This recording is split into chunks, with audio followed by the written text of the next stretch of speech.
People always ask me, Mike, what would you rather do? Osteopathy, massage, teach yoga? And my answer is always none of them. Because my favorite thing to do is to teach these yoga massage classes. Oftentimes, I'll teach it with one of my best friends. She'll be the teacher. I'll do the hands-on techniques. And then I'll get another friend to do some nice live music. And when you combine live music with growth, with healing, with getting people to raise consciousness around their body, there's no better feeling. And I think a lot of yoga teachers can relate that when you leave a class, sometimes you just get this jolt of energy because you feel like this is an innate thing that all humans should be doing. You should be out in your community. You should be talking to people. You should be growing with people. And that's why I love teaching this class. As we go through the course, we're going to be looking at how to sequence the class, hands-on techniques that are effective within those poses, as well as the anatomy of the poses. So let's get into it. There are 3 ways to facilitate a yoga massage class. You can either be a solo act if you're a massage therapist and yoga teacher, and this would mean that you would have 3 to 5 students. Each pose is held for 5 minutes, and within those poses, you want to make sure that they're getting 1.5 minutes to a minute of hands-on touch. You can do it my preferred method, which is to have a yoga teacher and a massage therapist, and then have 8 to 10 students. Once again, you want to have 1.5 minutes to a minute of touch per person per pose. Or you can do it in a bigger class with 1 yoga teacher and 2 massage therapists, and that way you can have 10 to 15 students, and once again, 1.5 minutes to a minute of hands-on techniques per pose. After teaching this class for years, I find my preferred method is to have the 1 yoga teacher and 1 massage therapist. It's just a really nice number. It gives you a community feel. To have 8 or 10 people in the class is the perfect number. Any more than that, it can get a little stressful. And any less than that, it can actually feel a little bit empty and just a lack of kind of communal energy. There's yin yoga, restorative yoga, and yoga massage. And while the delineations between these things typically don't matter that much to me, I think to give the yoga massage sequence context, we need to talk about the history. Now, yin and restorative have a lot of similarities, but also a lot of differences. The similarities are that they hold static stretch for a prolonged period of time with similar poses to allow for relaxation. The difference is in origin and intention. The origin of yin is more on the traditional Chinese medicine side of things, where the life force energy is qi. And the origin of restorative is more Indian, where the life force energy is prana. Now, all of this, when you look at it, is actually not that dissimilar to the history of massage. Check this out. The history of massage therapy dates back to 3000 BCE in India, where it was considered a sacred system of natural healing. Used by Hindus in Ayurveda as the life health medicine, massage therapy was a practice passed down through generations to heal injuries, relieve pain, and prevent and cure illnesses. Promoters of Ayurveda believe that illness and disease are caused when people are out of sync with the environment, and massage is believed to restore the body's natural and physical balance so that it can heal naturally. As culture and history evolved, the healing methods of massage traveled to China and Southeast Asia. Chinese massage methods developed as a combination of skills and practices of traditional Chinese medicine, martial arts, and the spiritual yoga training of Buddhists and Taoists. Their methods were very similar to those of the Indians, based on the belief that disease was caused by an imbalance or deficiency of energy in various pathways. The ancient Chinese developed a text called the Yellow Emperor's Classic Book of Internal Medicine that is today considered a staple of massage therapy and alternative medicine. After looking at all of that, we can tell that the developmental history of yoga and massage is not that dissimilar. And in context of the yoga massage practice, there's yin, which is more of a 5 out of 10 on the stretch scale, and it's focused on fascial meridians, organs, connective tissue. And then there's restorative, which is more of a 2 out of 10 on the stretch scale. And there's more bolsters. It's more relaxing. And then we have yoga massage, which blends yin, restorative, with also massage. So we're focused on the fascia, the connective tissue, the organs. we're focused on the restoration with bolsters, so it's quite relaxing when you're in the postures. And then on top of that, we're adding massage, and all of this stuff is just so synergistic, and it's such an amazing experience once you go into a class and you teach one. You're gonna love it, which brings us to the goals, and we're gonna talk about that in the next chapter. This is the yoga massage mantra. The yoga pose is not the goal. Flexibility, albeit nice, is not the goal. To stand on our hands, that would be cool, but it's also not the goal. The goal is to create space where we were once stuck, to find that protective layer that we have around our pain and to bring mindfulness to it, to understand the noise that our body and our mind makes and to become aware of it. We come to the mat to feel, not to accomplish. We come to the mat to wake up our parasympathetic nervous system. The parasympathetic nervous system is responsible for energy building, food digestion, and assimilation. It functions to restore homeostasis and is active when the body is at rest and recuperating. It causes a decrease in the heart rate, stimulates the normal peristaltic smooth muscle movement of the intestines, and promotes the secretion of all digestive juices and tissue-building hormones. Most people have an underactive parasympathetic nervous system and an overactive sympathetic nervous system. One of the primary benefits of yoga massage is that it induces a state of relaxation and promotes the healing and rejuvenation functions of the parasympathetic nervous system, which supports homeostasis. Because of that imbalance that occurs between the sympathetic and the parasympathetic, we're looking to bring them back into that homeostasis and the equilibrium of their physiological functioning. Before we get into the sequence, we need to make a set list. And this is one of those really fun parts of the process where you get to be creative. I'm going to show you guys my reasoning for why I script the class this way. And it's kind of fun, you know, as a yoga teacher, it makes you feel like the closest you can to being a rock star. But that being said, some would say with the advent of social media that yoga teachers have become rock stars. Regardless, here's my set list. We start with the breath and body awareness, then into child's pose, pigeon 1, pigeon 2, fetal 1, fetal 2, twist 1, twist 2, banana 1, banana 2, reclining butterfly, Shavasana, and finally ending the practice with Nadi Shodhana. That's how I'd run a 90-minute class. If you're gonna do a 60-minute class, you can definitely alter that sequence.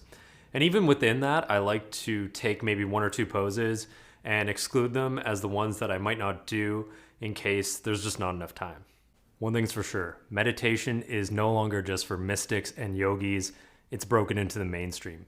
Mindfulness, meditation, it's everywhere. Magazines, corporations are instilling it into their company cultures.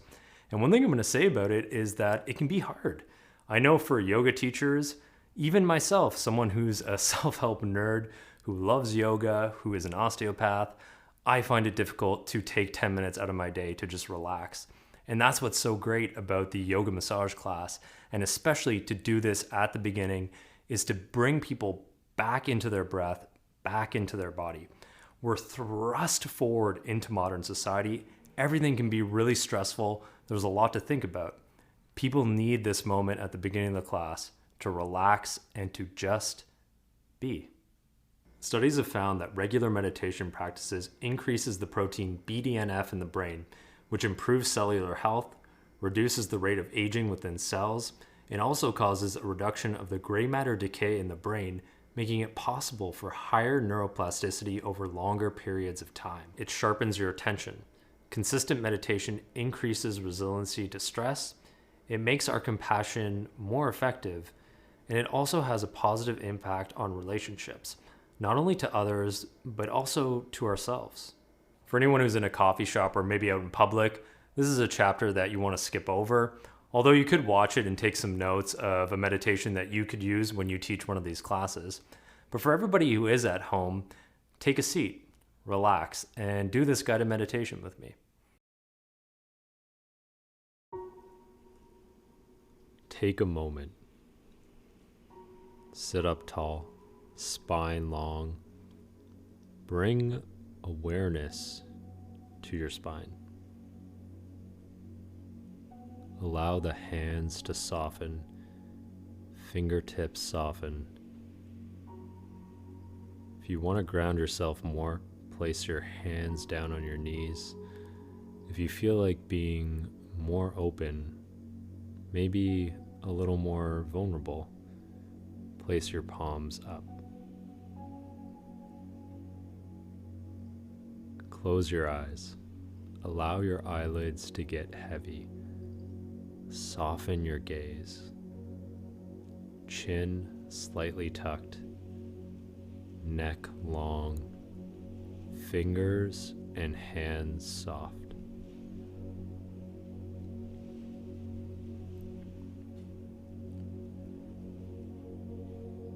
Start by noticing any sounds around you. If you notice any fidgeting, moving, it's okay. Deep breath in through the nose and slowly out through the nose. Connect to your breath.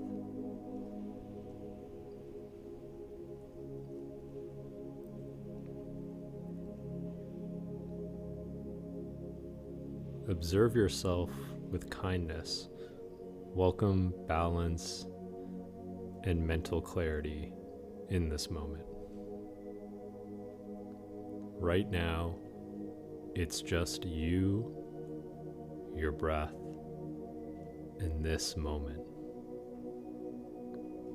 Allow every breath to nourish your body, your nervous system, your organs, your mind.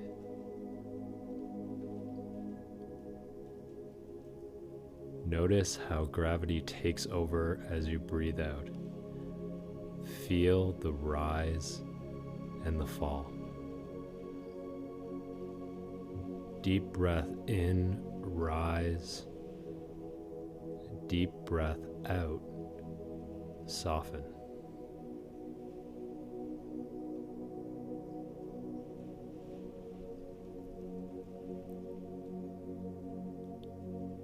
Relax your face, your jaw, shoulders drop. Take a moment to bask in the relaxation. You deserve this moment.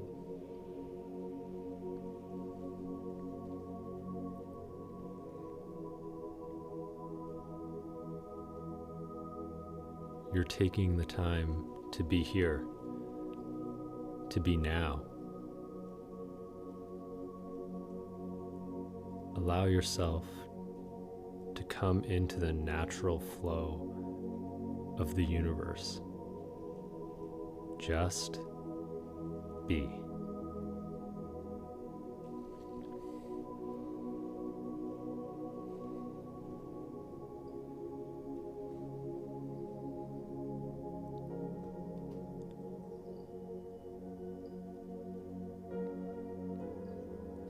If you're having any thoughts, ruminations, mind tricks, let them go.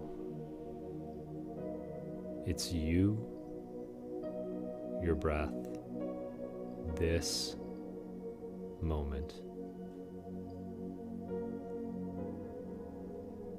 That's the mantra. You, your breath, this moment.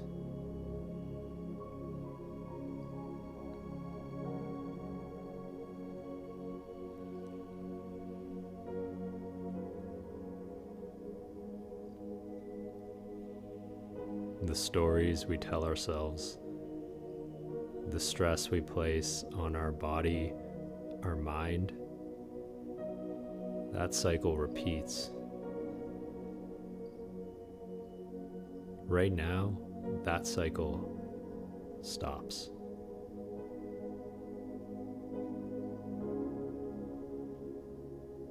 Focus only on your breath.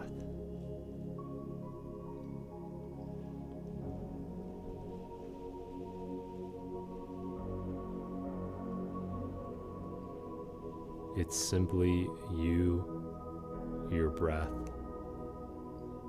and loving awareness.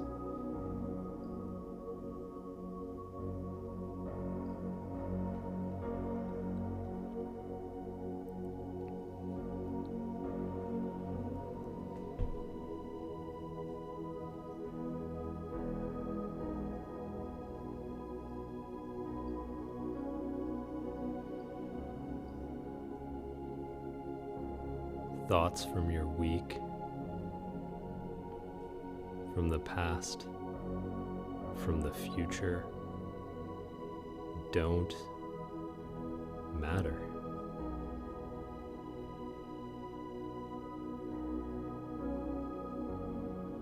You're alive. You're here in this moment.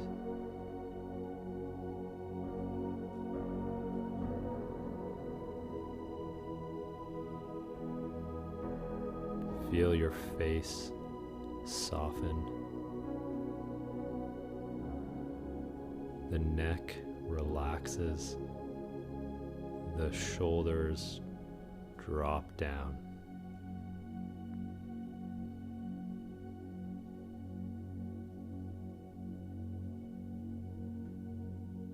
Feel your pecs, your chest relax.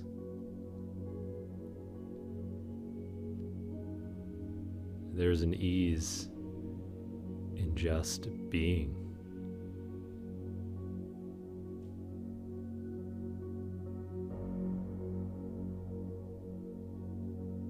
As the breath comes in and out, the belly is soft.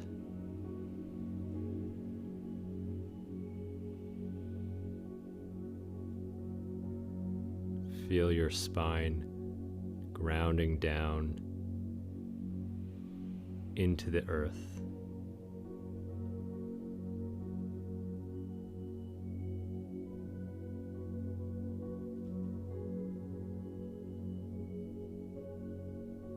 Be here now.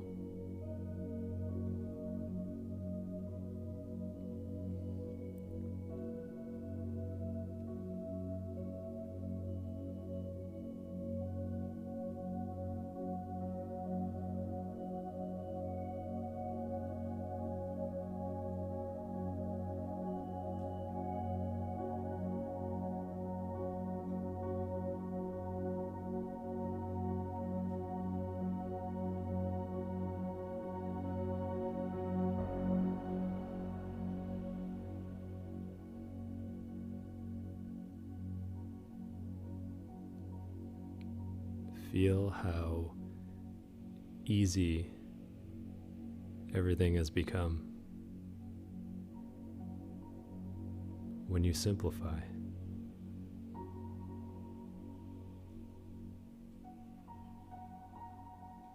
Awareness, breath.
The first pose that I start every yoga massage class out with is child's pose. And there's a reason for that. When you think about child's pose, that positioning is particularly good for opening up in the side body. Now, the lats, or latissimus dorsi, is the largest muscle of the body, so it stands to reason that it's pretty important. And with the myofascial meridians, when you look at the lats, they're actually continuous. They wrap around in the spiral line along and into the diaphragm. And the whole key of this practice is to open up the breath. And if the breath is open, especially at the beginning, it's going to allow for a more comfortable and easy practice. The Sanskrit name for this pose is balasana. Some contraindications would be pregnancy or a knee injury. And if that's the case, some modification or props that you can use is that if someone has a difficulty sitting on their heels in this pose, you can place a thickly folded blanket between the back of the thighs and the calves. A nice prep pose for this is Virasana, which is what we actually do in the meditation, otherwise known as hero's pose.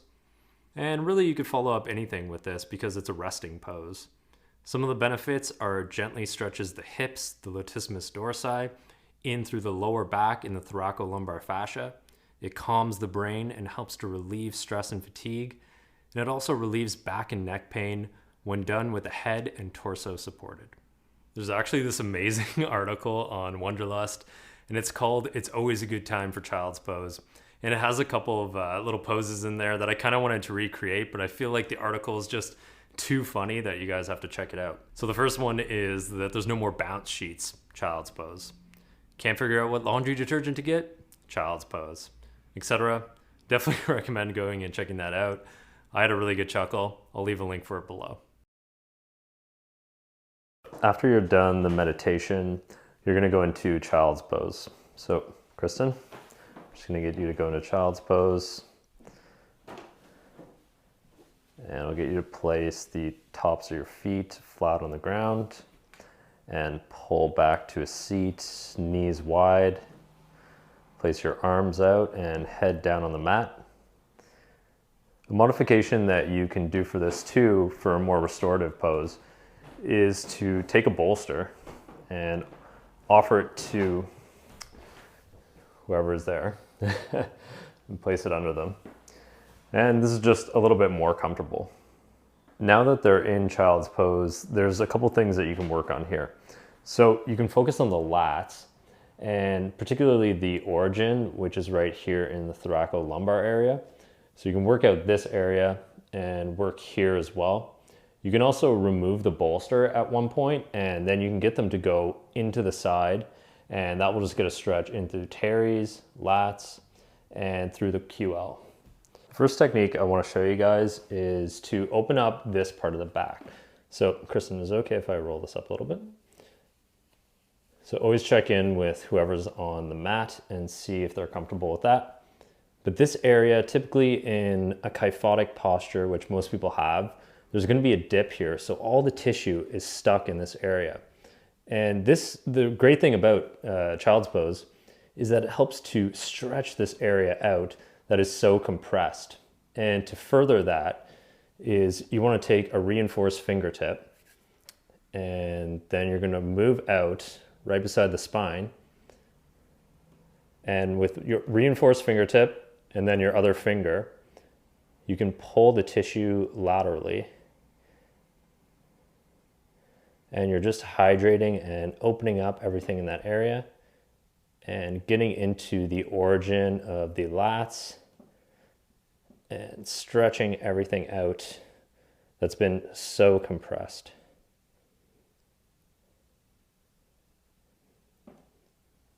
And you can follow it all the way down into the lumbar spine. You can also do a nice little glide here. Oftentimes, like this area, the sacrum can be really compressed, especially if someone is working a lot and they're sitting a lot. So a nice thing to do here is to just embrace this area with your palm, and then you can traction a little higher up the spine, and then you can just press down, sink in slowly, and you want to make sure you go with the tone and energy of the class. You're tuning in with their breath, and on the out breath, you move with them and pull down just slightly.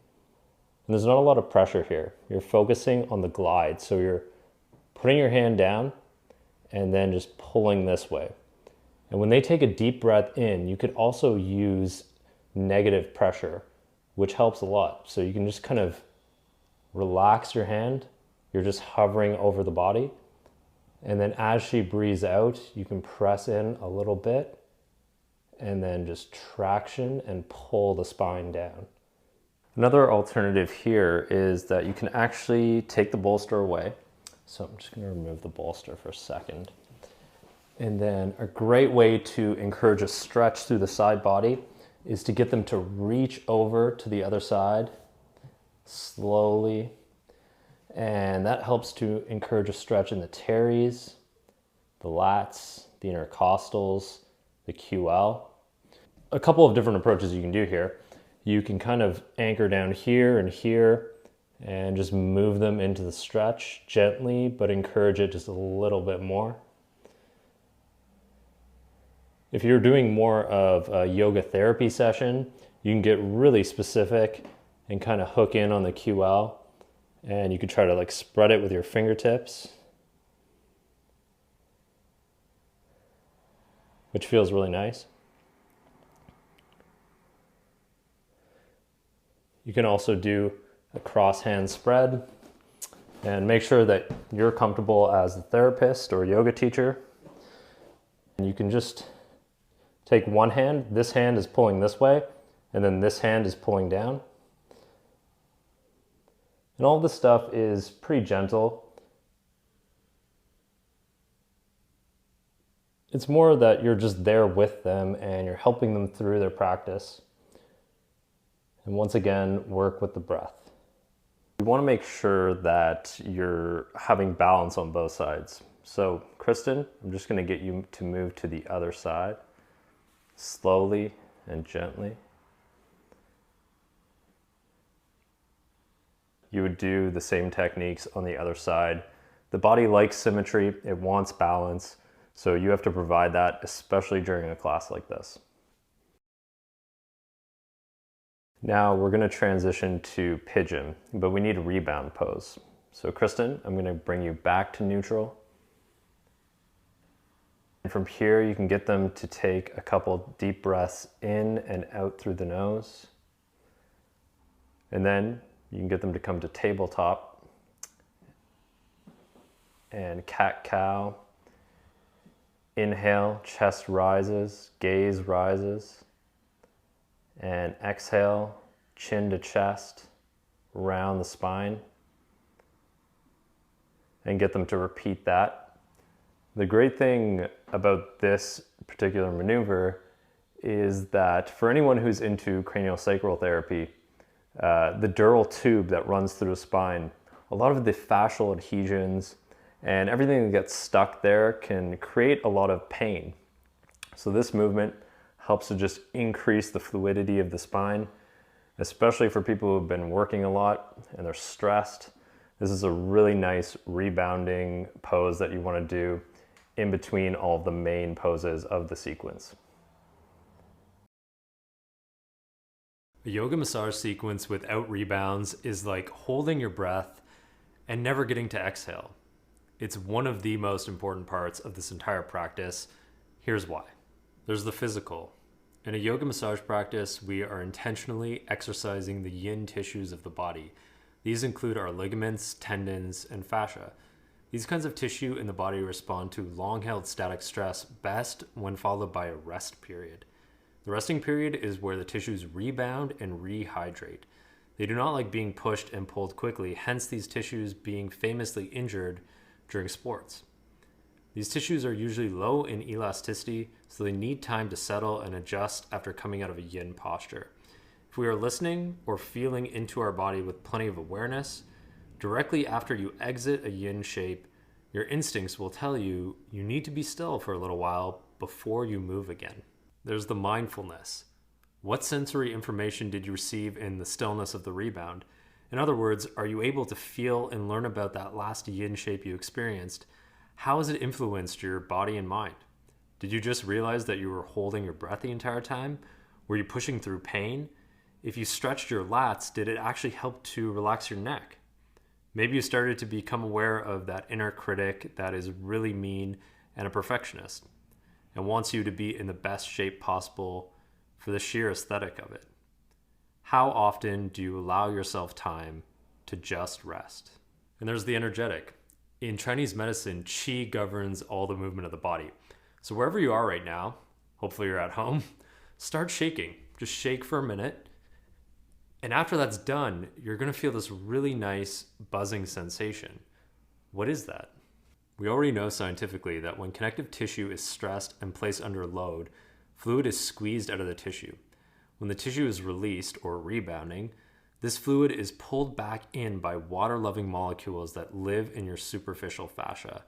It's quite possible that that buzzing sensation that you're feeling during the rebound is actually the feeling of fluid being pulled through the connective tissue. That's why the rebound is this really magical place where you get to connect with yourself, to learn about yourself. We're really busy and we rarely take the time to raise consciousness around our body and to see where potentially there's pain and why it's there. Yoga deals with stiff hips in a variety of ways, specifically through hip openers. Now, pigeon pose is probably the most intense pose of this entire sequence. But just like child's pose, there's a reason why I place it at the beginning. Child's pose helps to ease the breath throughout the entire sequence, and this helps to ease the hips through the psoas, the piriformis, relaxing all the muscles around the greater trochanter. Pigeon pose is actually a variation of a more advanced pose called king pigeon. And one thing that you want to take into consideration here is to warm everything up in the rebound before you do the actual pose. So when they're rebounding, make sure that they're jostling their hips. They're warming everything up around the hip, the psoas, and all those muscles around the glutes. Some of the pose benefits are that it increases external range of motion of the femur in the hip socket, it lengthens the hip flexors, and it prepares the body for more seated postures. Contraindications would be a knee injury or sacroiliac issues. Doing this pose early on will help to increase the effectiveness of later poses like twist, banana pose, and reclining butterfly. From here, tuck your toes, lift your hips up, and downward dog. Now we want to transition into pigeon. So Kristen, I'm going to get you to raise your right leg up.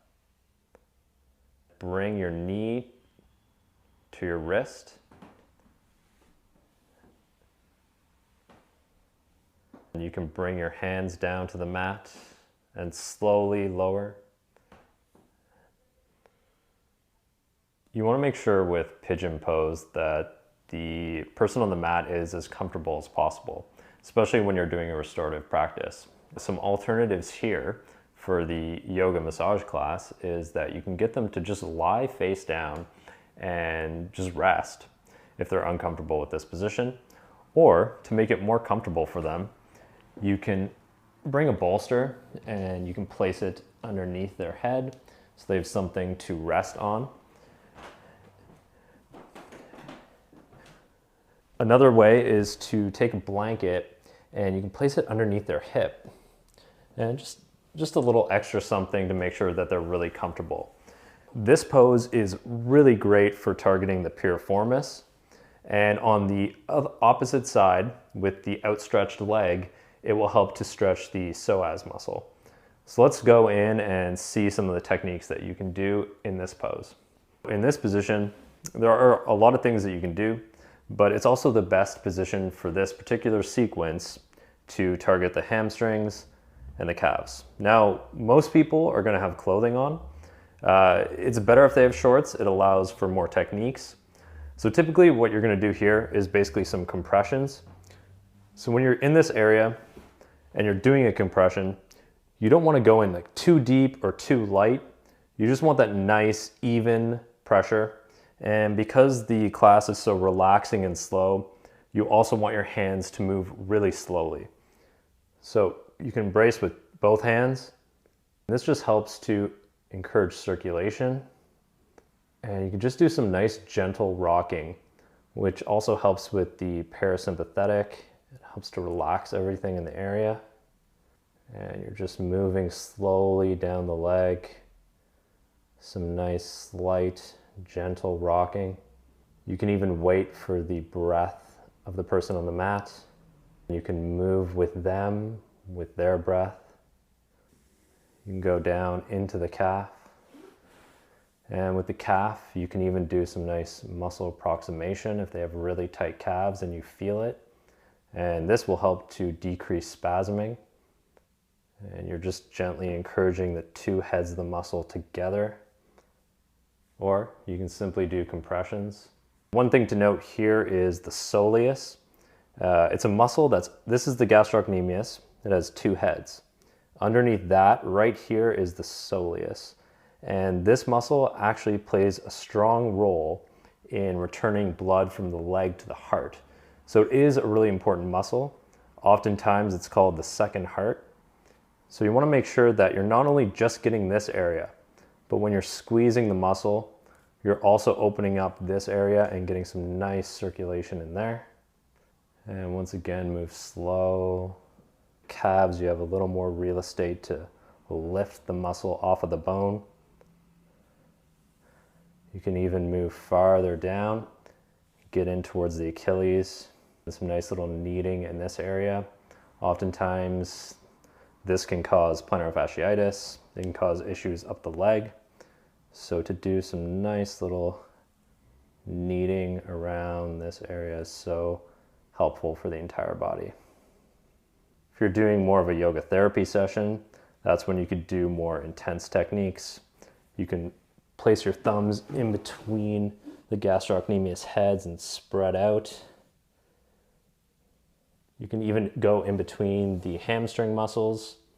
Medially, you'll have the semitendinosus and semimembranosus. Laterally, you'll have the biceps femoris. And oftentimes these muscles get stuck and bound together. So a good way to approach this is that you can sink in with your fingertips slowly. You're just encouraging some separation between the muscle heads, creating space, allowing things to breathe, the lymphatic system, the interstitial fluid. And if they had shorts on, it'd be easier to kind of spread down the entirety of the hamstring muscles.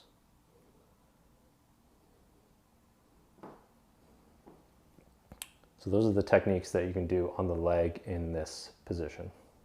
All right, we switched sides because I filmed for way too long on the other side. But there's a couple things you can do here, especially if you're doing more of a one-on-one yoga therapy session, is that you can kind of work the piriformis, which would kind of look like you anchoring down on this side and then kind of just working in the lower hip and just spreading the tissue out laterally. You can do kind of nice little rocking at the SI joint here. So you can do this kind of like butterfly hand placement.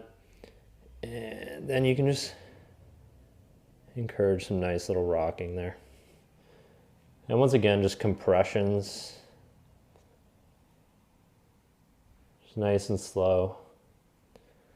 Keep everything really relaxing.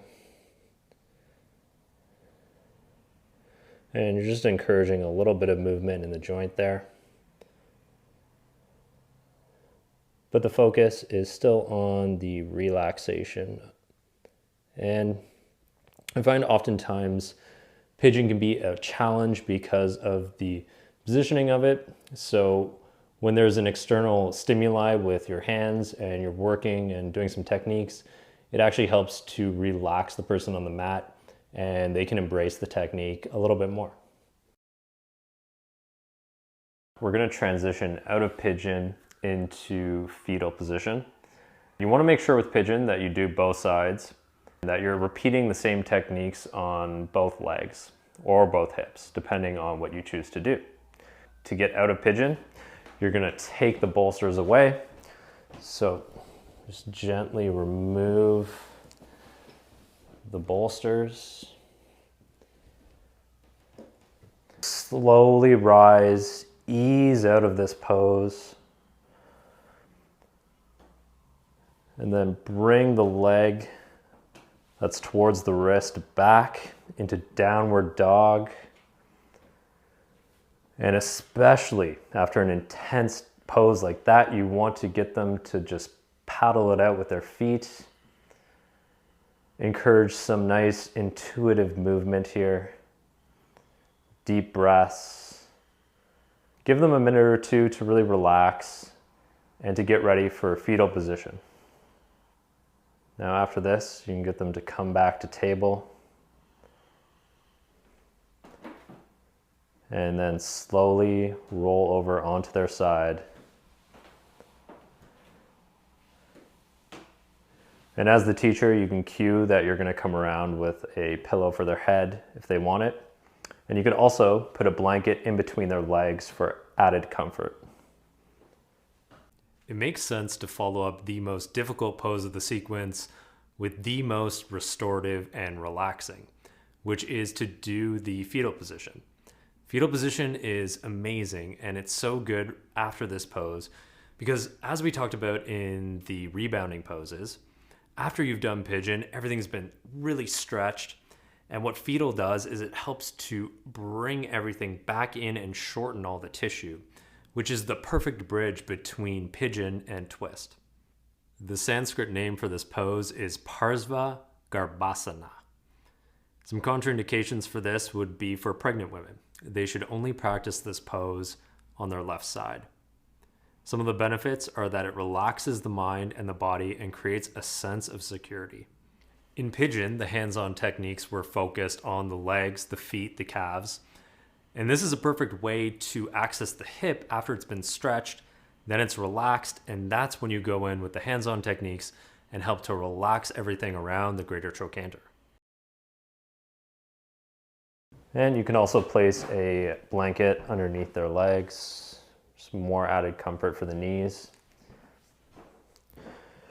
With fetal position, this is a very relaxing pose, and it's something that is so good for the yoga massage sequence. There's a couple things you can do here. You can work on the upper traps and get a nice squeezing in there. If they had more of a tank top on, you could open it up to kind of some nice thumb kneading.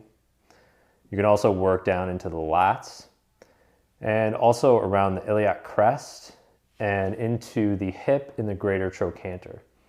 Kristen is in the right position here. Her arm is out like that. And what you can do is place the flat of your hand down, and you can sink in, and then you can control the arm with your other hand. So you can place your hand down on the shoulder, and then you can kind of this hand is going up and pulling the tissue up this way, and then this hand is controlling where you want it to go. Now, typically most people are going to be rounded forward, so you're going to want to pull the shoulder back just slightly. You can kind of press in, and you can use this as just a compression in this area, just to encourage more blood flow. If you have more room, you can bring the upper traps down and back, and you're just pressing in slightly, and you're slowly moving down the muscle. And this hand can also move down the arm as well, creating a little bit of stretch in the upper traps. This is an area that carries a lot of stress. When you're having cortisol being released, a natural fear response in human beings is to tighten this up, and you're scrunching up and you're bringing your shoulders towards your ears. Everyone's felt it. So we're just pushing that back down, and we're letting them know that it's okay to be in this position as opposed to this constant scrunching up and stressed fear position. And if you're uncomfortable with doing this technique, you can also just place your hand here, place your hand on the shoulder, and just encourage them back gently. And you're just rounding that tissue back, and then you're just pulling down slightly. Connect with the breath, move with the breath, bring their shoulder into a more natural and comfortable position. A really nice thing you can do here is actually get them to bring their arm around and back, make sure they're comfortable. And you can work around the hip here too. A lot of times the fascia and connective tissue gets really bound up in the hip. And so you can just ask if you can roll up the shirt here and roll the pants down just a little bit. Right here, you'll find the iliac crest. So that's your hip bone. And then you can embrace with your fingertips and then just spread the tissue. So right here, I'm spreading the tissue this way and then this way. So in towards the psoas muscle and back towards the lumbar area. And you want to make sure that you're just over the crest right here. You can also do the technique over the bone, but first I'll show you this. So you're just over the crest. You're embracing the tissue with your fingertips, and you're slowly spreading it out to the front and the back. And this is really lovely for opening up the hips and will help to increase range of motion in the area. And another way of doing this is you can take the flats of your knuckles, place them down, and right here, I'm just over the bone. And then once again, same thing. Pull the tissue to the front anteriorly, and you're pulling the tissue to the back posteriorly. And a technique that's really good for this particular positioning is to work on the greater trochanter. Now, it should be located right around here, and you'll feel, you can kind of follow it down. You'll feel like a little nodule where the hip is, and you'll notice where the tension is in this area. Now, this is the attachment site for 5 different muscles: the glutes, the piriformis, and also the obturator externus and internus. And these muscles are really important. The piriformis can often sometimes mimic sciatica. So if people do have pain and that kind of nervous system relation down their leg, oftentimes it's that muscle that's the issue. And with the obturator internus and externus, that muscle also plays a role in compressing the pudendal nerve, which I always have a hard time saying. But when that nerve gets compressed, it actually leads to a lot of urinary incontinence, different issues such as that. You often find that pelvic floor physios will actually get in on that area internally, which is an interesting feeling, and that helps to relieve pelvic pain. So anyways, for this technique, there's a couple ways to do it. You can take the flats of your knuckles on either side, and you're just beside the hip here, and you can just spread the tissue out. It's a little hard with clothing on. You can also use your fingertips, a little bit easier when they have clothing on. And so you're spreading the tissue this way, and you're creating space around the greater trochanter and allowing the tissue to ease off and all the attachment sites of those muscles to relax. And once again, I'm just spreading the tissue out here. And this works fantastically. I've used it in so many different massages over the years. And you'd be surprised how amazing this is at getting rid of sciatic pain or any type of nerve pain down the leg. You can also move down the leg. And once again, just do some nice compressions. You can also do more of a manual stretch where you can anchor down a little bit higher than the actual hip, right here with the flat of your hand, then anchor down lower. And you can create a nice little stretch in that area. And I would say that stretching the IT band is a little bit of a useless proposition considering how much weight it can bear. But the muscles that are just off of the IT band on either side are good to stretch. So you can even cross hand spread, stretch in that area, just lateral to the IT band. You can spread the tissue out, just get a nice little stretch there. You can even just like hang out right underneath the hip and with your forearm, and this is very easy for you. You can kind of just pull down and then just rest there, and I find that that helps to relax the muscle. All right, now coming out of this pose, this is such a relaxing pose that there's not too much to do here. Go ahead and remove the bolsters from the head, hips. And then just nice and easy, get them to roll over onto their back in the middle of the mat and come to Shavasana. Give them a minute or two to embrace their breath again. And this is a good moment after you've done a couple poses to get the person on the mat to connect to their body. How did they feel after all those? Did they notice any tension in their hips? Did they notice tension in their hamstrings, their calves? Did they have a hard time relaxing? These are all things to take note of when you're in practice, especially when you're getting this type of touch therapy in yoga. It's a good way to open up your mind and to see how you react to not only touch, but to your body being in these positions for a prolonged, restorative, yin type of practice. Now, after they've been in Shavasana for a couple of minutes, we're going to get into twist. In twist, that's where I take a moment to treat the arms and the hands. And I know what I'm doing here looks really basic, just this kind of flowy circulatory massage. But something that's really helped me in my practice over the years is to kind of reframe my mindset about how I do the hands-on techniques.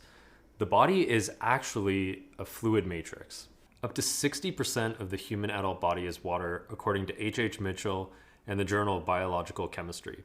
The brain and the heart are composed of 73% water, and the lungs are 83% water. The skin contains about 64%, muscles and kidneys 79%, and even the bones are watery, 31%. It's really amazing. With that in mind, when I do treat the arm, I think of it as I'm wringing out this sponge. So when I'm there, I'll place my hand down, and my intention is on creating some nice hydration and really improving the flow of all the fluid in the body. One thing I really like to focus on when I'm treating the hand is the median nerve, and that's with carpal tunnel syndrome. A lot of people who are yogis are doing a lot of mechanical irritation in this area. There's a lot of pressing, climbers, people who are office workers. It's really lovely to go in and treat that area. Prolonged irritation of a peripheral nerve triggers the release of an inflammatory mediator in a process known as neurogenic inflammation. These noxious substances can disrupt the normal function of nerves, and ongoing inflammatory responses can lead to molecular signaling that promotes the development of fibrosis and more nerve dysfunction. When you combine massaging the arm with the twist, you get this really nice full body effect. Twist pose is actually in Sanskrit called Supta Matsyendrasana, and it's really good for spinal flexibility. It stretches out in through the piriformis. It's really nice for balancing the sacroiliac joints. And it's one of these things that is just like such a good thing for the organs to like squeeze them and to move from side to side and get some movement and circulation in that area. With twist, you could approach it by massaging the pecs, but I actually prefer to leave that to the end for reclining butterfly. So when they're in twist, I usually like to let them embrace everything that's going on with the spinal rotation, feel it out in their organs, take some nice deep breaths into the back and the side body. So while they're doing that, I'll take a pillow and place it lengthwise along their arm, just for added comfort. And then here I'll massage the arm. And with this, it's pretty simple. Get a little bit of oil and just do some nice circulatory techniques. Just spread up the entirety of the arm. And you can move into the shoulder. And nice and simple, but move slow. And make sure that you go up the entirety of the arm. For the forearm, you can do some nice little techniques where you grab the hand and then you can stretch the hand out and back into extension as you stretch down the forearm. And at the same time as you're doing that, you're also going into the extensor muscles with your fingertips. So here, I'll just show you guys off the blanket, but see how I'm using my entire hand to go down the forearm and the extensors. So you're killing two birds with one stone. And then here in the hand, you can actually use your knuckles and the flats of your knuckles, and you can open up along the hand. I find with yogis, oftentimes their wrists get really sore from just continuous practice, and the median nerve can actually get compressed in this area. So what I like to do is just massage in there, and I find they really appreciate it. Especially anyone who's been typing a lot, office workers, rock climbers, yogis. This will all be a really nice technique for them. And you can even go on each finger and just kind of rub down the finger, increasing circulation in that area. And just go one finger at a time.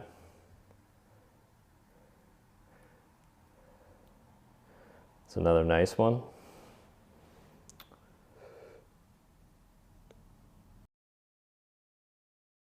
With twist, you want to do both sides. Coming out of twist for a nice rebound, get them to bring their legs back up, knees bent. You can get them to bring their knees together, which is a really comforting, relaxing feeling.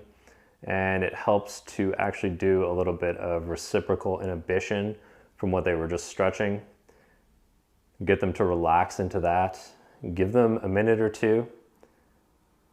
Once again, embrace the breath. And from here, we're gonna go to our next pose, which is banana pose. After they've done relaxing and rebounding, get them to bring their legs straight back down flat on the mat. The next pose up is Bananasana. It's really hard to say. It's a little bit silly, and we're at the midpoint of the class now. So it's good to keep things light. Just make a joke. It's cheesy. Just say Bananasana. It's enough to get a chuckle out of people in the class. And honestly, I think just mentioning bananas will elicit good feelings in people. Everyone loves bananas. Honestly, if you don't like bananas, you can leave your online seat right now. I'm joking. It's okay if you don't like bananas. A contraindication here would be if you're prone to tingling in the hands when extending your arms overhead. You may need to place a bolster under the arm. When you're coming out of this pose, just move your legs back to straight and your arms down. Some nice counter poses here would be to hug the knees to the chest to release the back, circle the knees to massage the sacrum and the lumbar area. The meridians and organs affected would be the gallbladder meridian, which runs all along the side of the body. And if the student raises their arms overhead, she may also be stimulating the heart and lung meridians.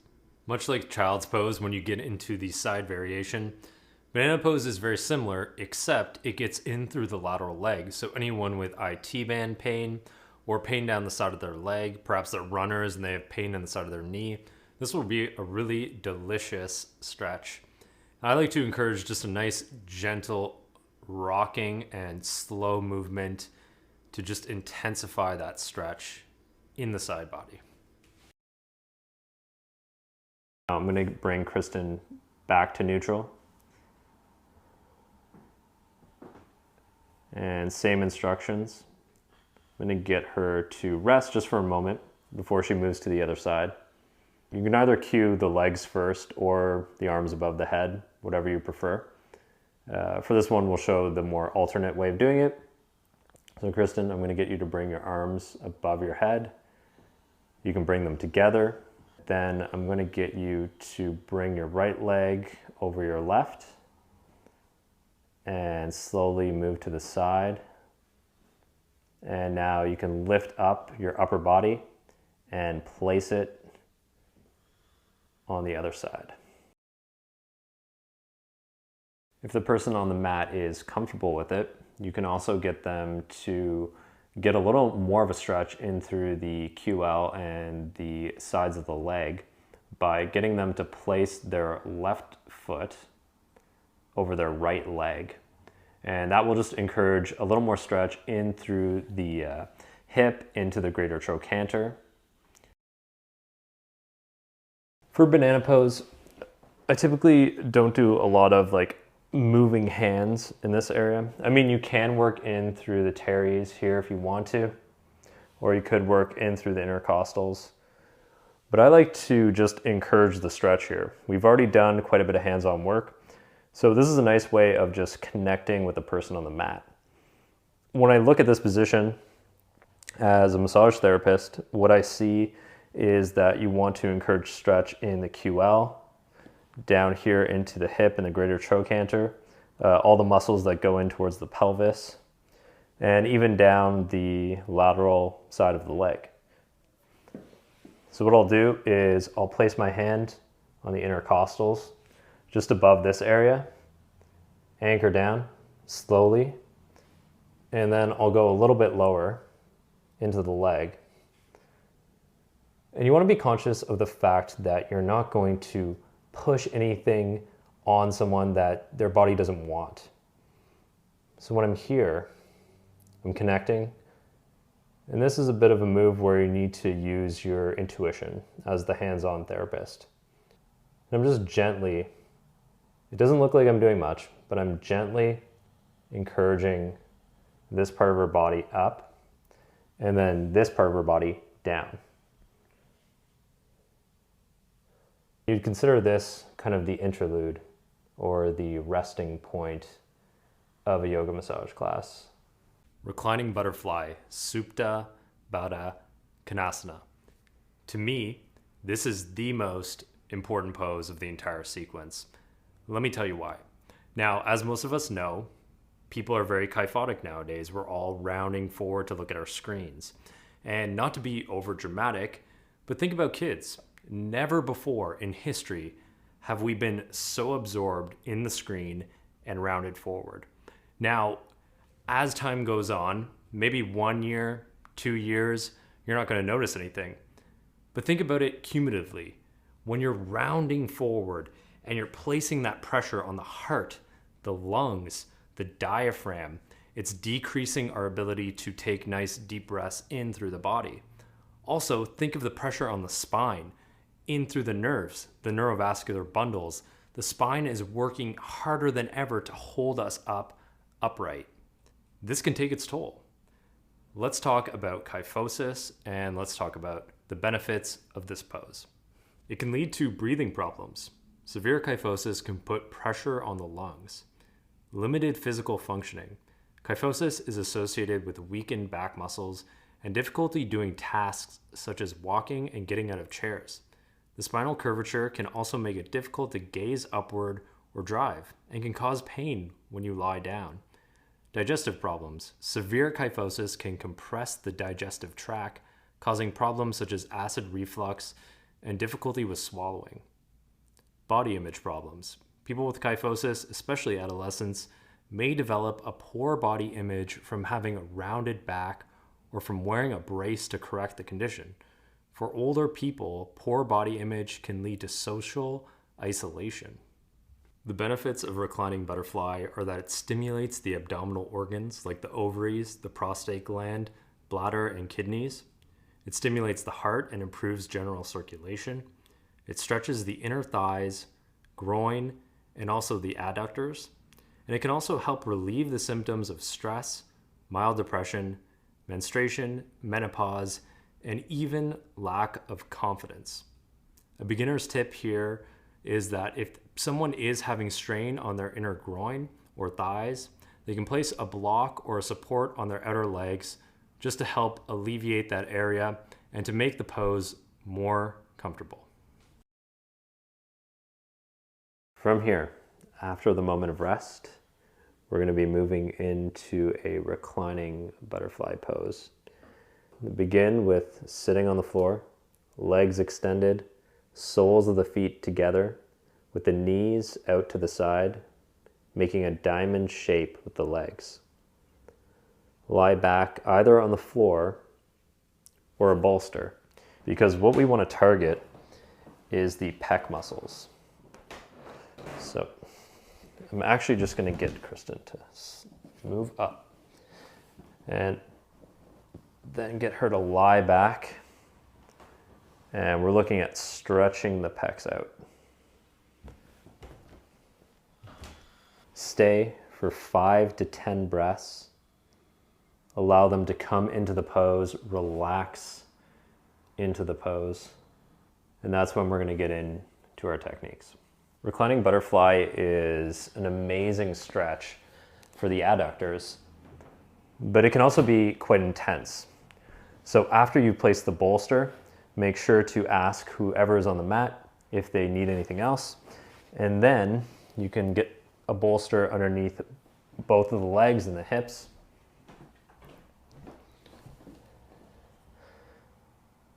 And I would suggest that in a restorative practice like this, when you're going to be holding this for quite a while, that you just want to naturally place all of these bolsters down underneath the back and both of the hips. Reclining butterfly is one of the most important poses in the whole yoga massage class. The reason why I love it is because it does so much. It stretches in through the adductors, and more importantly is what it does for the organs. Most of us in everyday life are compressing this area, and we don't realize a lot of the times that digestive issues can actually be related to the fact that we're compressing our organs in and the abdominals are getting really tight. And we most of the time do not take the time to stretch this area out. A lot of people also might not be aware that this can help with that. Now it stretches out the bladder, the stomach, the liver, the spleen, the diaphragm, in through the lungs, and even into the chest. When we're rounded forward, oftentimes the shoulder, which is a synovial joint, gets compressed. So anyone with frozen shoulder or lack of mobility in their arms and shoulders, this is fantastic. We're going to show it in the techniques in a minute. But the most important thing to note here in this particular pose, for me, being an osteopath, massage therapist, and yoga teacher, is the element of the stomach and the abdominals, and how this can really help with digestive issues. This is a technique that I would more so use during a one-on-one yoga therapy session, and that's to open up around the diaphragm. So I would ask whoever's on the mat if I can just roll this up. Is that okay, Chris? Mm-hmm. And that's okay. There's a couple things to do here. You can spread the tissue out laterally in through the lower ribs here. Or you can take your fingers, and this is a gentle process, but you're hooking in underneath the rib cage. And you're moving with the breath, encouraging a little bit of space. It's subtle. It takes a while. And that's why it's more tailored towards the yoga therapy one-on-one session. And you feel like your fingers are just naturally sinking in with the body, with the breath. That's when you can kind of move laterally, create a little bit of a stretch in through the fascia, the connective tissue, soft tissue. And it's really more of a static hold. There's not a lot of movement here. And a great way to open up the diaphragm. It's important too with the diaphragm to see it as the kind of the top of this sling. So with the liver, the stomach, the bladder, if the diaphragm has a little more motility and movement, those particular areas are also going to have a little bit more movement. And then you can do a nice cross hand spread over top of the pecs and the pec major, and just approach really slowly, sink into the tissue. And then once you feel like the tissue has allowed you to sink in and their body has received your touch, you can move out slowly, laterally, And you're just encouraging a nice stretch in the soft tissue. And this feels so good. I wish I was having it done to me, honestly. Also, in this position, you can come in with the flats of your hands, your palms. I'm sorry, Kristen. I was looking at the camera there. With the flats of your hands, your palms, whatever you want to use, you can embrace like this. I like to use my palms. And you can just gently bring them into the stretch a little bit more. And this is also great for awareness. We don't realize that we round our shoulders forward. It's a natural, innate fear and stress response in human beings, animals. And when you look at the human body, it's interesting to think how most animals protect their most sensitive area. But as a human, we've evolved to expose our most sensitive area. And that's another reason why I love this pose so much, is that it's opening that up. This is definitely a pose of vulnerability. You're opening up your most vulnerable self to the world. And I would say by opening up your most vulnerable self or part of your body, that you're also opening up your strongest self. Another technique that you can do here is, instead of going above them and cross hand spreading, you can simply come at it from this angle. And because the shoulder is rounded forward, we want to return it back. And once again, we're creating that relation between the mind and the body. I'll sink in with my hand, just gently. And sometimes, because it can create quite a bit of stretch on this side, you can just anchor down this shoulder with your other hand so that they're not rolling all over the place. And then you're moving slowly. You're stretching out the pec major. You're even getting underneath the clavicle. A more specific technique, one that I would say is more for the one-on-one session, is to come underneath the clavicle. You can take your fingertips and then just spread the tissue out. But it is really relaxing, and is also a nice technique for anyone with jaw pain. You want to make sure that you do it on both sides. Here we are, coming towards the end. Shavasana, corpse pose. It can be one of the most difficult poses for people, especially beginners. We'll talk about that during this chapter.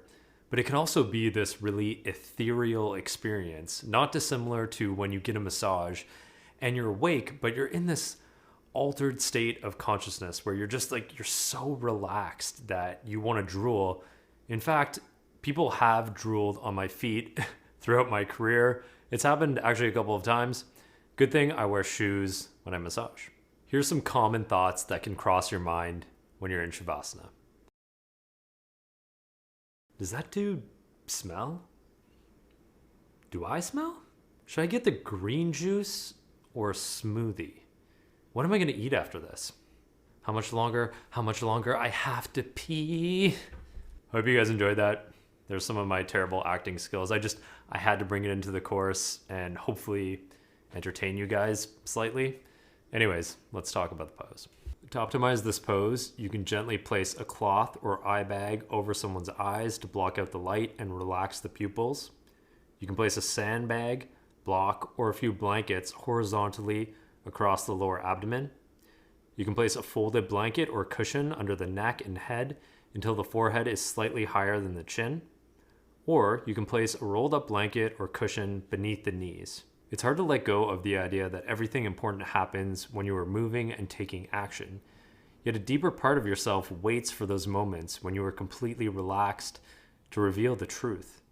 A feeling of connection, clarity, all-knowingness, love, or joy may arise from this state of ease and relaxation, a taste of what meditation can offer.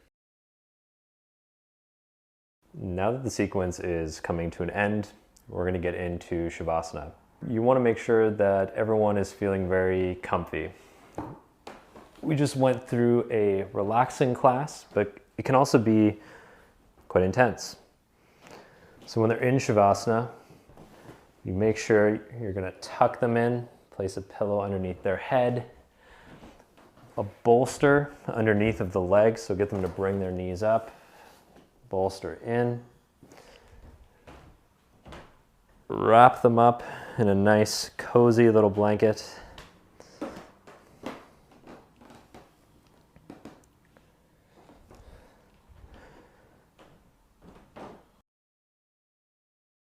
Shavasana is a practice of gradually relaxing one body part at a time, one muscle at a time, and one thought at a time.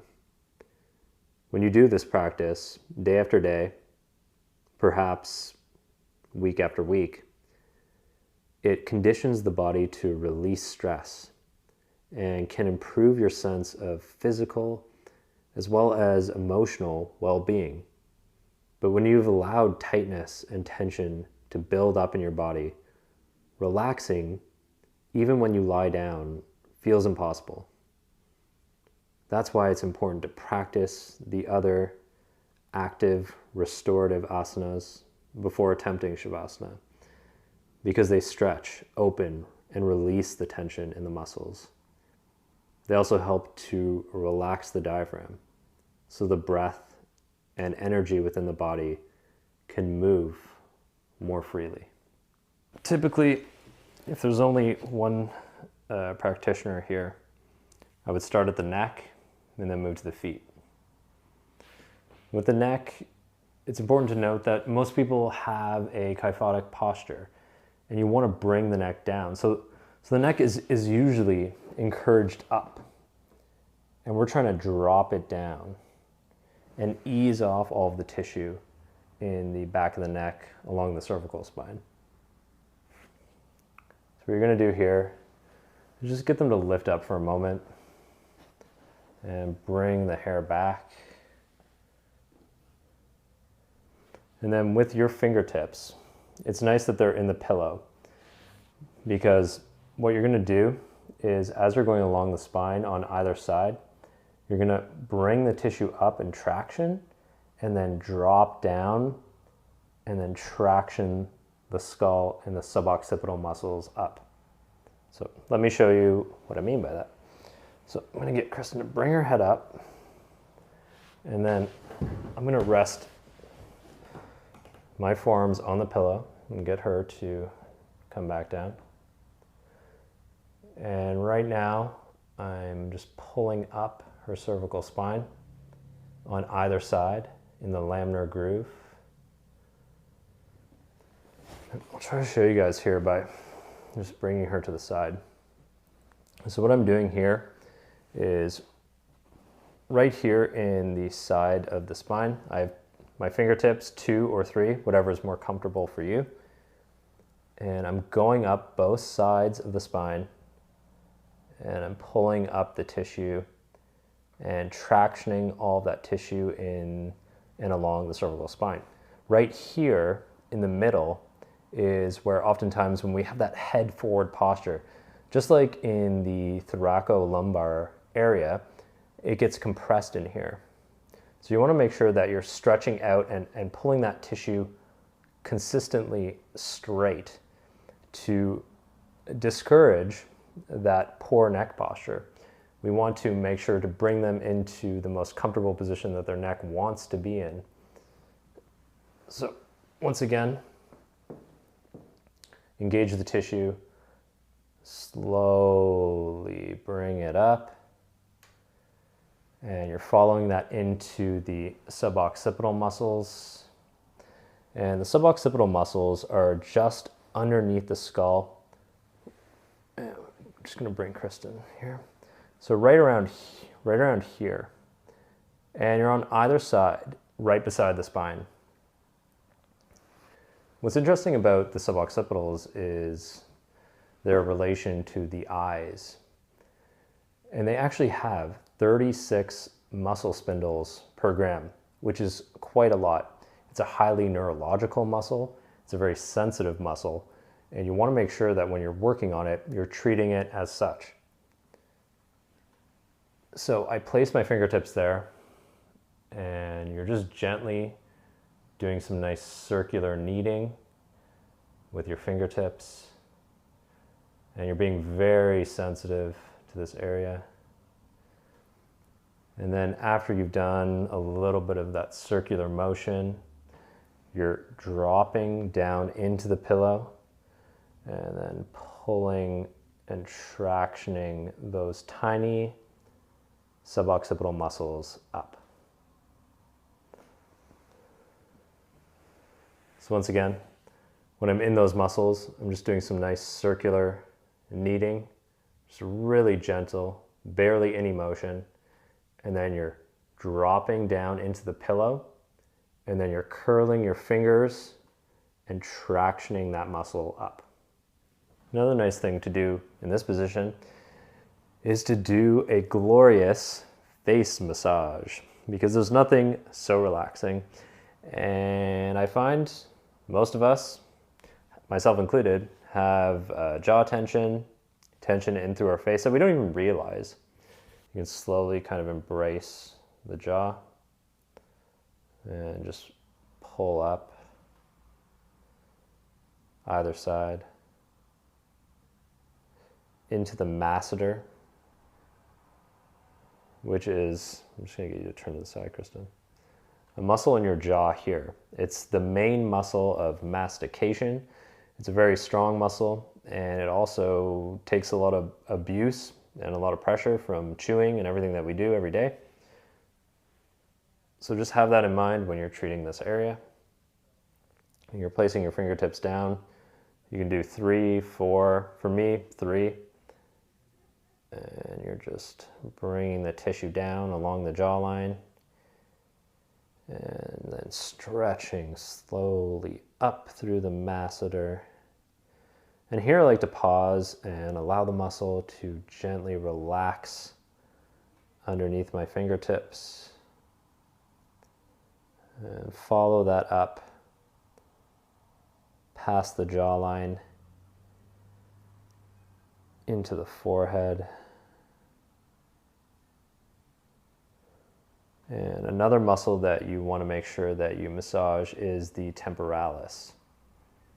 If you get someone to, or you can actually do this yourself at home, is place your hands on your head and then clench your jaw. So Kristen, I'm just going to get you to clench your jaw.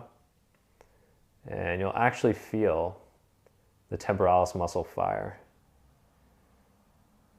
So with this, you just want to place your fingertips on either side and then just comb out the tissue along the scalp and the temporalis.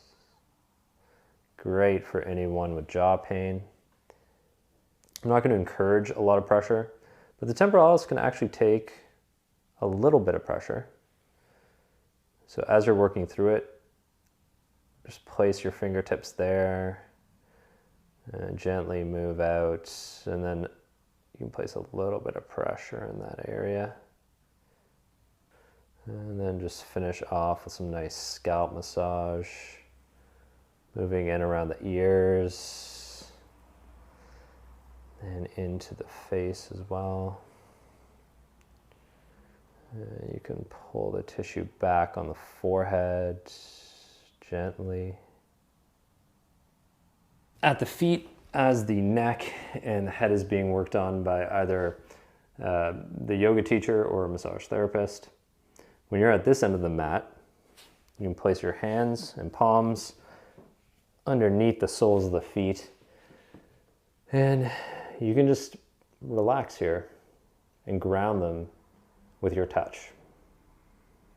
Or you can lift up the legs and your hands are firmly cupped around the ankle, and being aware of the Achilles tendon here, you don't want to put too much pressure in that area.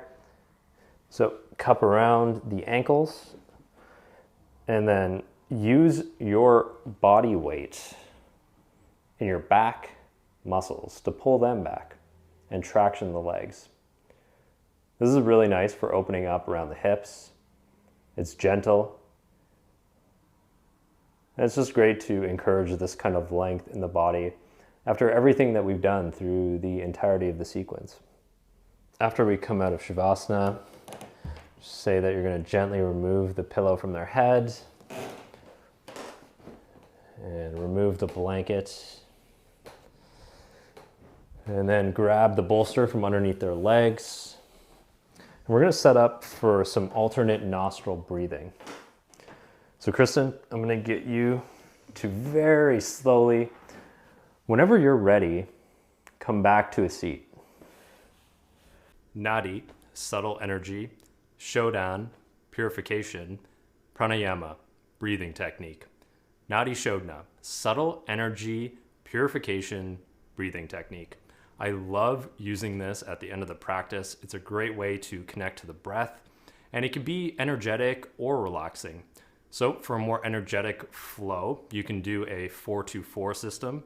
And for a more relaxing, gentle flow, you can do a 4-4-4 system. So let's do this together. Place your thumb on your right nostril and your ring finger on your left. Breathe in for 4 through the right nostril. Hold it at the top for 2, and then out through the left nostril. And repeat, breathe in for 4, hold it at the top, this time for 4, and then out through the right nostril for 4 seconds. You guys do this for a couple minutes. Tell me how you feel. Try it both ways with the 2 seconds, the 4 seconds, and then come back. I'll be here. I'll be waiting. How are you guys feeling? It's good, right? I really enjoy it. It makes me feel really light, but also very energetic and ready to take on the day. Now, there's a book that I highly recommend called Breath by James Nestor. And in the book, he said, it turns out that when breathing at a normal rate, our lungs will absorb only about a quarter of the available oxygen in the air. The majority of that oxygen gets exhaled back out. By taking longer breaths, we allow our lungs to soak up more in fewer breaths. Breathing through the right nostril is the accelerator of the autonomic nervous system. Breathing through the left is the brake. Therefore, when you're doing alternate nostril breathing, it's helping to balance the autonomic nervous system through the sympathetic and the parasympathetic. It helps to regulate our internal physiology and organs. Here are some of the benefits of Nadi Shodhana. It's an excellent breathing technique to calm and center the mind. It helps to bring the mind back to the present moment. It works therapeutically for most circulatory and respiratory systems. It releases accumulated stress in the mind and body and effectively helps someone to relax. It helps to harmonize the left and right hemispheres of the brain, which correlates to the logical and emotional sides of our personality. It helps to purify and balance the nadis and also will help to maintain body temperature.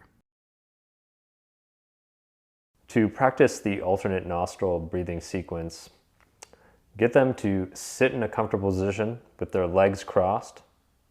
Place your left hand on your left knee. Lift your right hand up towards your nose. Exhale completely. And then use your right thumb to close your right nostril. Inhale through your left nostril. Then close the left nostril with your fingers. Open the right nostril and exhale through that side. Inhale through the right nostril for 4 seconds. Close the nostril for 2. And then breathe out through the left side. This is 1 cycle. You can continue this along for 5 minutes.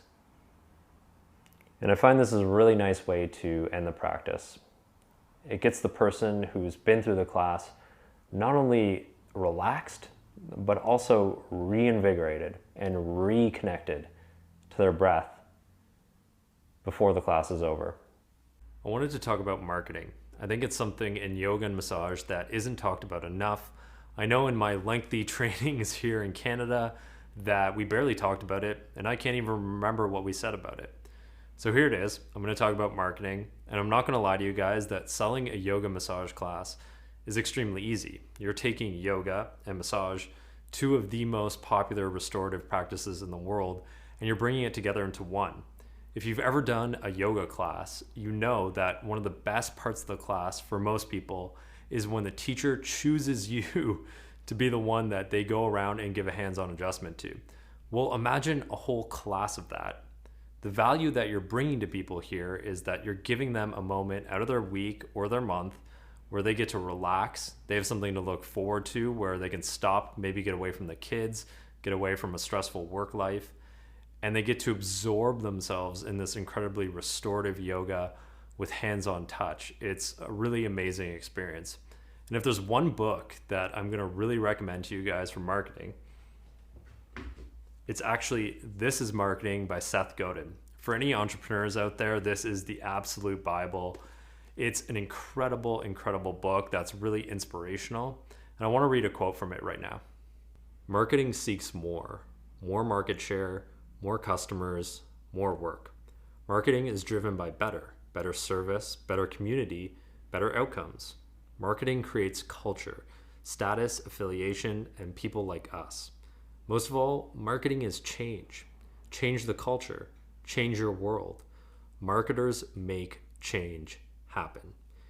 Each of us is a marketer, and each of us has the ability to make more change than we ever imagined. Our opportunity and our obligation is to do marketing that we're proud of.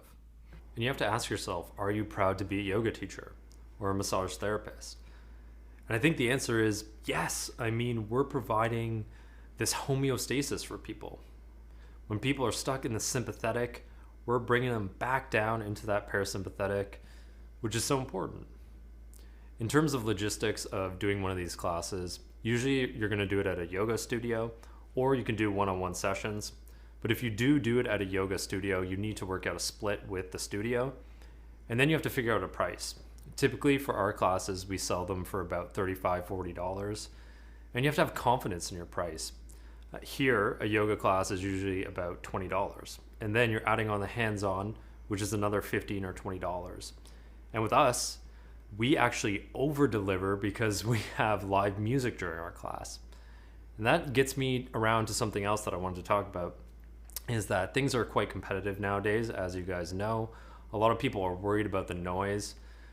And what I say to that is that you just have to undersell and over-deliver. So if they want a 90-minute class, give them a little extra, 95 minutes. If the other person in town is just a massage therapist and a yoga teacher, add some live music. Find a way to go above and beyond. Marketing is the act of making change happen. Making is insufficient.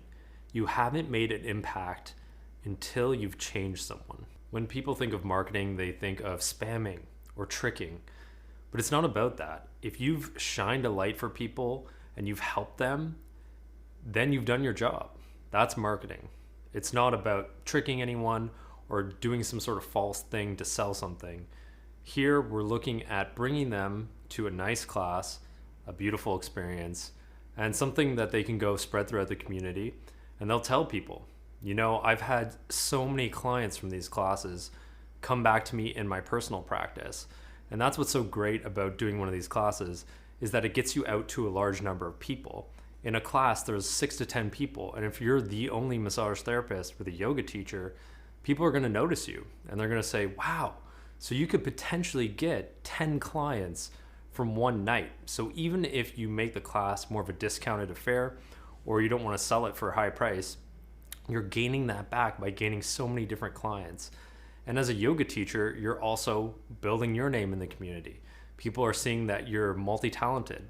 You do different types of things. You do workshops, and you're building a relationship with people, and you're building trust within people. Seth Godin has this great equation in his book, and it says, my product is for people who believe blank.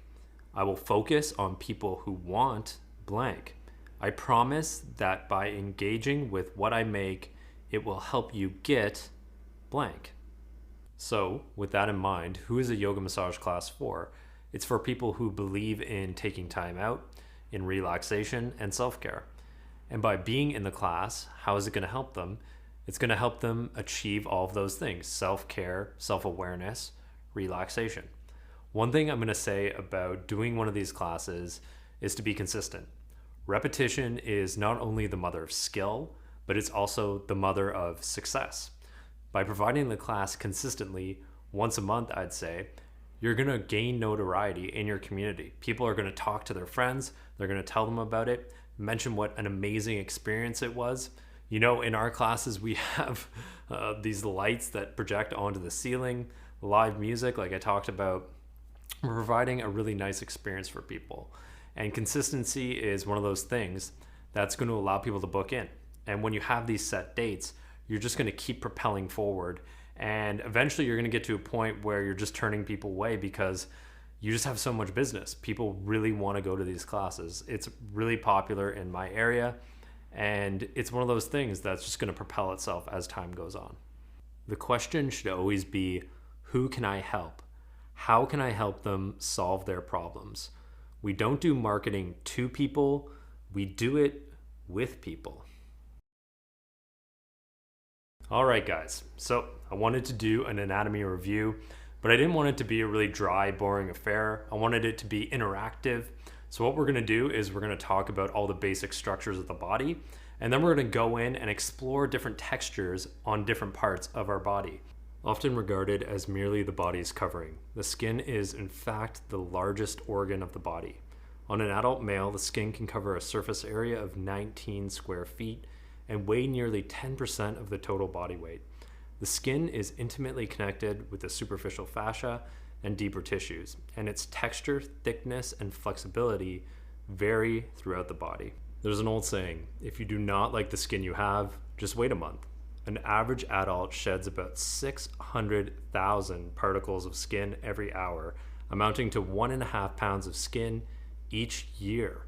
Altogether, the outer skin changes about every 27 days.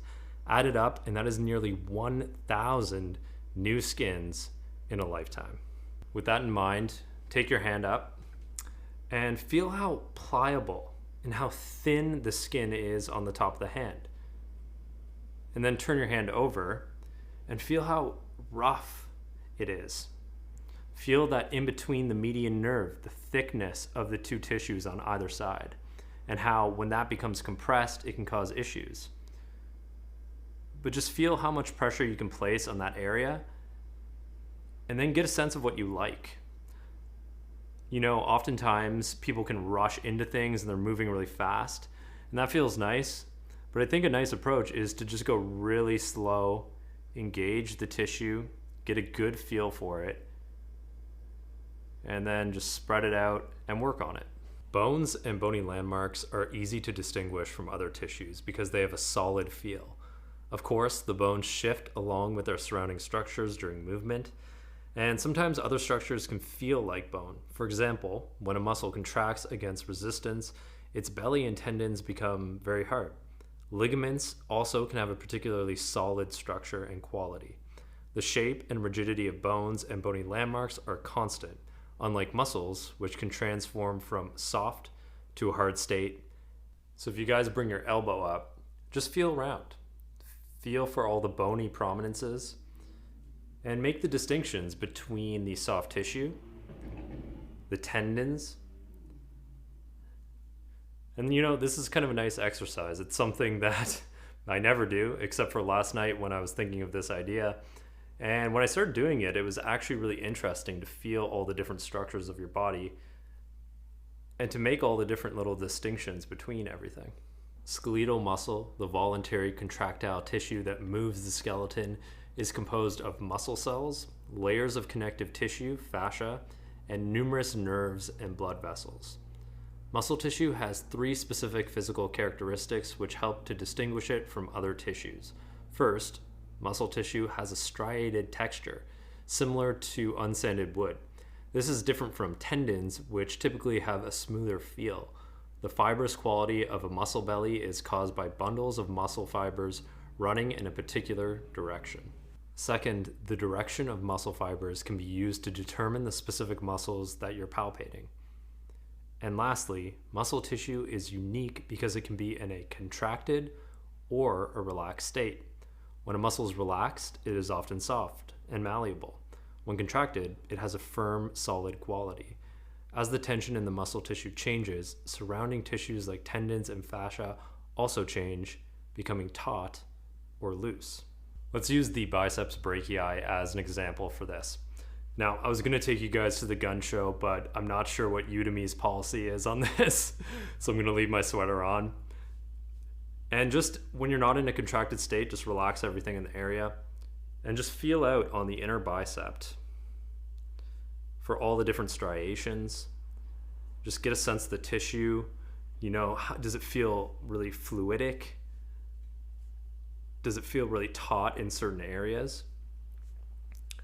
And then after you're done that, contract the muscle and then feel it out again and see what the differences are. For me, I can actually feel so many different things when I'm in a contracted state. And then relax again and get a feeling for the tissue once again in this softer, more relaxed state. Tendons attach muscle to bone. They connect muscles to the periosteum, the connective tissue which surrounds the bone. Tendons are composed of a dense connective tissue shaped into bundles of parallel collagen fibers.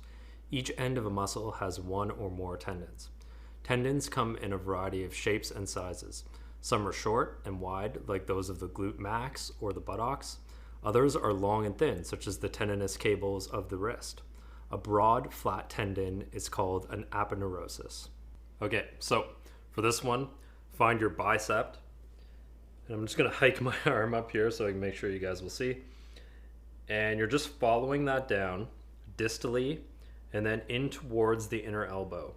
And as you go down, you're gonna find that it thins out. And as you get towards the bone, you're just gonna feel a nice smooth little tendon. And once again, this is so interesting because I have not done this in a long time. But just feel the texture of it as you cascade down the arm. Feel how thick and fibrous this is.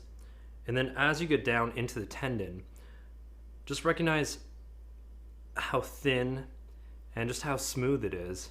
Ligaments connect bones together at a joint. Their task is to strengthen and stabilize joints. Like tendons, ligaments are made of dense connective tissue, but unlike a tendon's parallel fiber arrangement, a ligament's fibers have more of an uneven configuration. The design and length of ligaments vary. Many simply cross a joint and blend in with the deeper joint capsule, like the ankle's deltoid ligament. Others span a distance between several bones, like the supraspinous ligament of the back. There's two types of fascia, superficial and deep. Superficial fascia is located immediately deep to the skin and covers the entire body. Often perceived as a thin sheet, superficial fascia is actually a spatial layering filled with adipose tissue, nerves, blood, and lymph vessels. The density of superficial fascia varies from very thin on the back of the hand to quite thick on the sole of the foot. Deep fascia has a more complex design. It surrounds muscle bellies, holding them together and separating them into functional groups. It also fills in the spaces between muscles and, like superficial fascia, carries blood vessels and nerves. Portions of the deep fascia penetrate into the muscle belly and encase each tiny muscle fiber. Let's explore fascia for a minute here. Now, I have a really tight anterior hip, and a common thing that I see in my practice for massage or osteo is people with pelvic pain. So check this out. So place your hand just above your hip and then pull up and see if that creates a tension down this line into the groin. And then let it go slowly. Feel if it eases it off, and then pull down and see if when you pull down, if that creates some laxity here and a decrease in the hypertonicity of the muscle. And another fun test is that you can kind of sink in really superficially and pull down and up and to the side and just get a sense of what you can feel when you slowly move around and try to make relations within the body. A retinaculum is a structure that holds an organ or tissue in place. In relation to muscular connective tissue, a retinaculum is a transverse thickening of the deep fascia which straps tendons down into a particular location or position. For example, the retinacula of the ankle stabilizes the tendons which transverse the sharp curve of the ankle. Most retinacula are superficial and accessible. A retinaculum can be distinguished from its deeper tendons by its different fiber directions. A retinaculum will have transverse fibers that run perpendicular to the deeper tendons. For this one, let's do a fun little technique on the ankle. So I'm gonna have to stand up on this thing and look absolutely ridiculous. So bring your foot up. And then what we're doing here is we're working in this area in the extensor retinaculum. So bring the tissue short and then take 2 fingertips and then just press down and stretch out that area as you go with the movement. Bring it back up. And this is fantastic for anyone who wears high heels. And just stretching out this area feels so nice.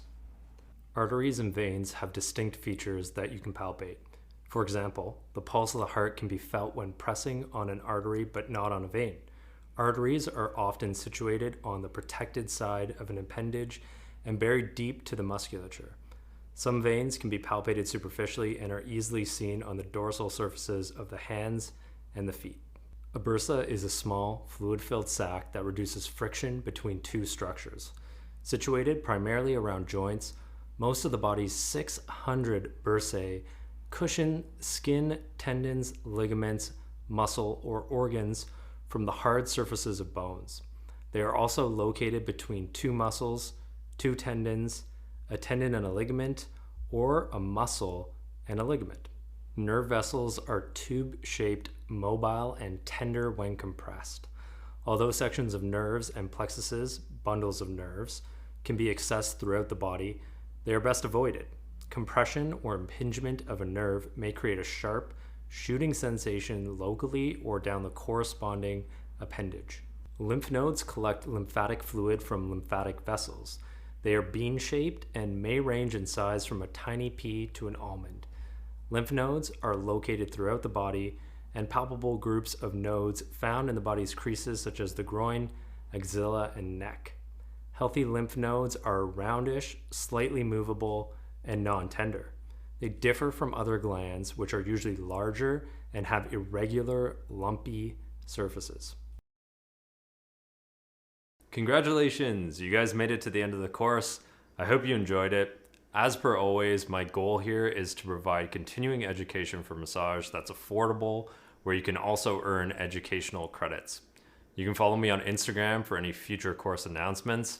And I just wanted to leave you guys with a quote that I think is really beautiful and resonates now more than ever. The more we learn about touch, the more we realize just how central it is in all aspects of our lives: cognitive, emotional, developmental, behavioral, from womb into old age. It's no surprise that a single touch can affect us in multiple, powerful ways. That was from Maria Konnikova from the book, The Power of Touch. Thanks for watching, guys, and I will see you in the next one. You knew I wasn't going to leave you guys without a bonus pose. Seated forward bend. I find that this one can be a little bit intense. I don't use it very often. A lot of my yoga teacher friends, though, they like it. The person I did the video with, Kristen, actually is a yoga teacher. She's the one who suggested this. Thanks, Kristen. In Sanskrit, it actually means Paschimo Tanasana, which is intense stretch of the West. And it can be a bit much, but it's a really great stretch for the hamstrings.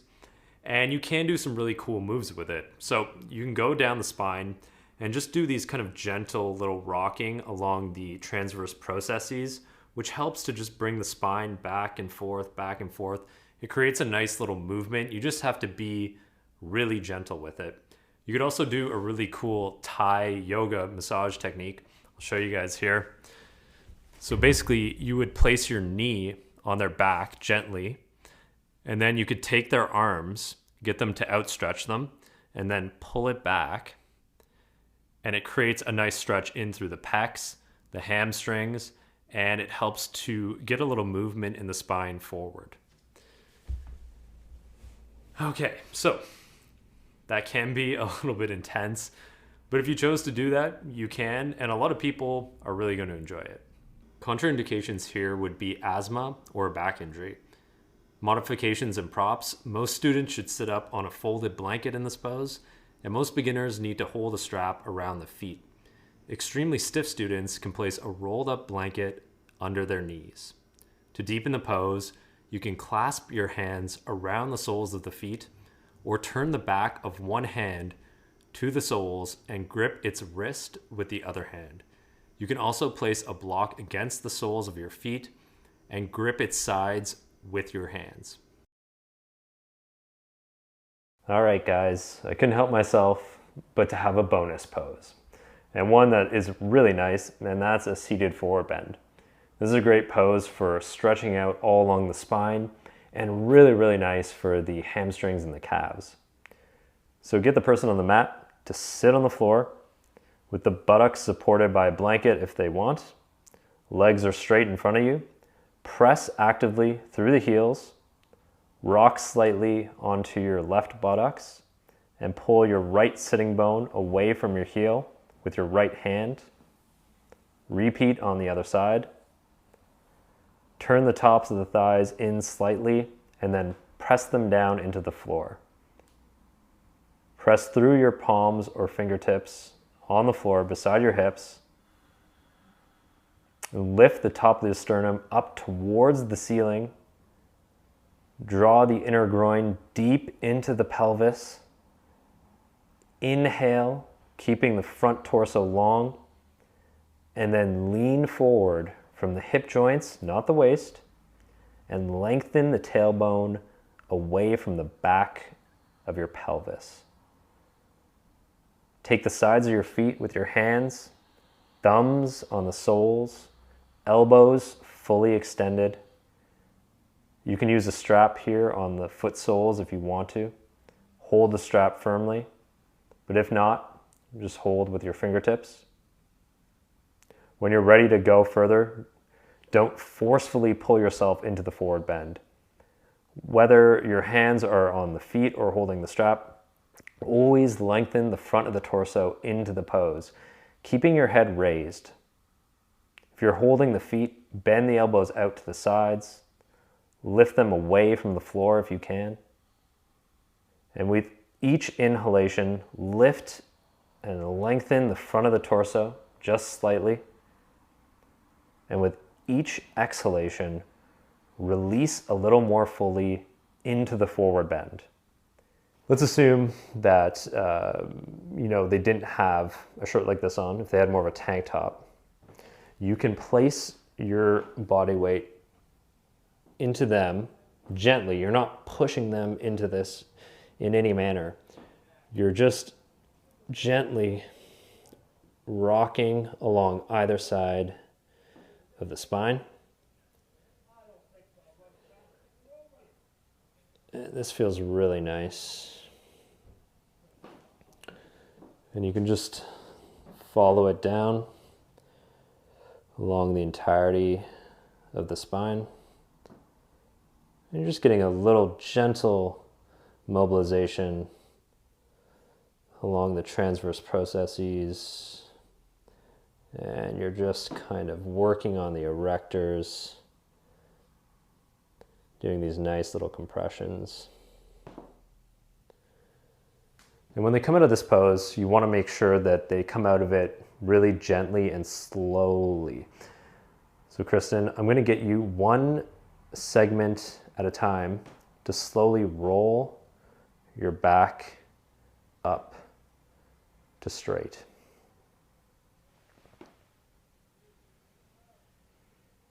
Slowly unravel and bring the chin up and neck straight.